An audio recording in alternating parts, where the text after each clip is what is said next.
সামান্য ঠুনকো অজুহাতে রোজাকে তারা ভেঙে দিচ্ছে। রমজান মাস আসলে অনেক সময় মানুষের কাছে শোনা যায় এই মাস গ্যাসের মাস। রোজা রাখতে পারে না, তার গ্যাসের সমস্যা।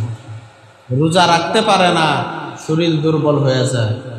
রোজা রাখতে পারে না, কাজের অনেক চাপ, নানান রকমের অজুহাত।